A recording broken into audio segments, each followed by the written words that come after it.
No cellphone? No problem yan para sa mga tiga 13 Martires sa Cavite na ang mga cellphone pinarerentahan. Cellphone for rent. Dito naman yung ramdyan ni Luisa. Bit-bit ang isang maliit na kaldero. Aakalain mong may pa-summer outing ang mag-anak na ito sa 13 Martires sa Cavite. Ano yung dala nyo? Tanghalian namin. Pero hindi sila magbababad sa dagat, kundi sa cellphone. Sobrang init. Wala pa kami electric fan. Naisip ko, mag-rent tayo doon. Ito kasi ang summer destination ng mga walang sariling cellphone dito sa Barangay Aguado. Punta doon. Ang cellphone for rent. Sa bahay kasing ito, hile-hilerang nakadikit sa pader ang Android phones na pwedeng rentahan 10 pesos per hour. Pwedeng pang games, pang social media, o kahit pang scroll-scroll lang. Pag sa bahay kasi isa lang yung cellphone namin. Yung cellphone ko, yung luma na cellphone. Paanda rito ng negosyanteng si Jose Marie. 2021 po nagsimula ng pagpaparenta ng cellphone. Binala ko talaga ng computer shop kaso ang laki ng puhunan. Kaya ang naging umpisa ko, pagparenta ko ng cellphone ng anak ko.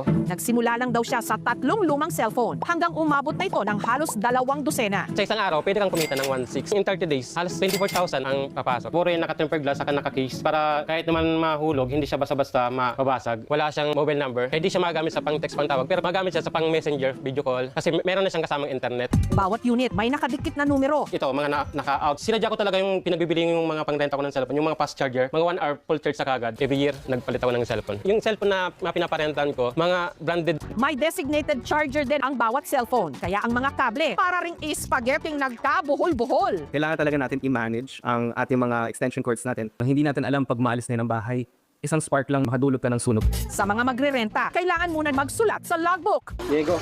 Magkano naman kaya? Sa isang oras, 10 piso. Pag 2 oras naman, 20 pesos, may libre ng popcorn. Sina Jose Marie kasi, meron ding tindang mga popcorn. Sino ba yung nakapag-course dyan? Course ka, di ba? Yan. Di ba?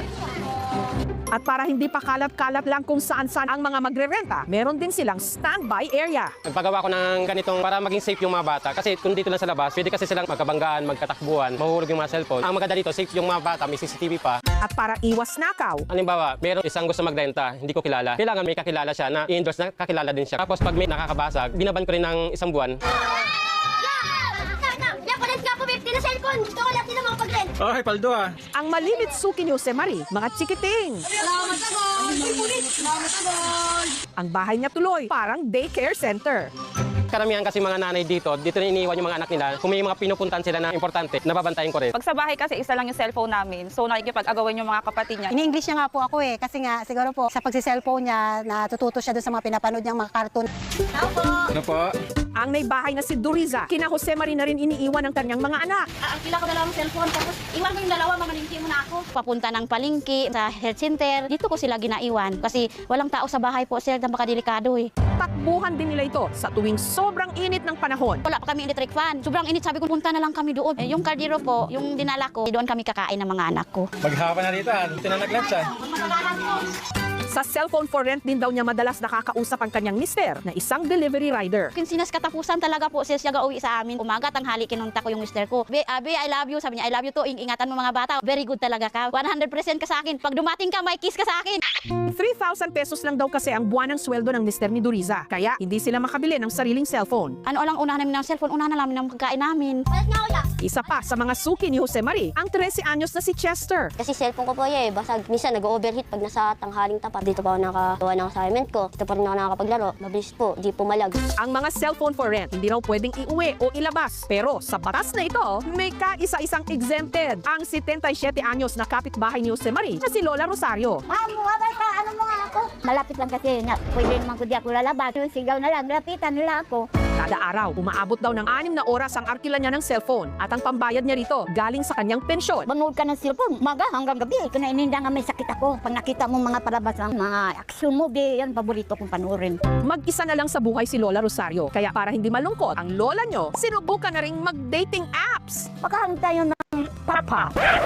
Pero paglilinaw niya, hanggang text o chat lang daw siya. Ayaw nung may kasama, lalo ma-stress ako. Lagi ko intindihin. Kung ako lang mag-isa, magalaw kung gusto ko. At para mapanatiling safe space ito, may iba pang mga patakaran si Jose Marie sa kanyang shop. Yung mga malalaswan, hindi nila ma-access yun. Nakablock na yan yung mga site na yun. Bawal talaga yung pagsusugal. Baka dyan masira yung ng mga kabataan sa pagsusugal. 99% na ng mga Pilipino ang mayroong cellphone. So yung 1%, bagamat maliit siya sa numero, katumbas pa rin ito ng halos mahigit 1 milyong katao ang wala pa rin cellphone magpahanggang sa ngayon. Ayon sa pag-aaral, ang isang bata ay hanggang hanggang 2 oras lamang sa isang araw gumagamit dapat ng gadget. Ang mga magulang ang dapat nagtuturo sa mga bata kung ano ang dapat nilang pinanunood. Hindi rin sila pwedeng magbabad hanggang alas 10 ng pas. Bilang pasasalamat ni Jose Marie sa kanyang mga suki. Sa araw na ito, ililibre niya sila ng cellphone for rent sa loob ng 2 oras. Wow! Dahil daw sa parentahan ko, naging masipag daw yung anak nila. Kasi maghuhugas daw yan, maglilinis daw ng bahay yan para daw mabigyan lang ng pangrenta. Sa panahon ngayon, ang cellphone hindi na lang luho. Isa na itong basic necessity. Kaya nakakatuwang isipin na sa kabila ng kakulangan, may mga munting negosyo pa rin na nagsisilbing tulad. Maghawa na dito, tinanaglag siya. Para ang ating mga kababayan sa laylayan, manatiling konektado sa kanilang mga mahal sa buhay, sa mga impormasyon at sa mga nagaganap sa ating mundo.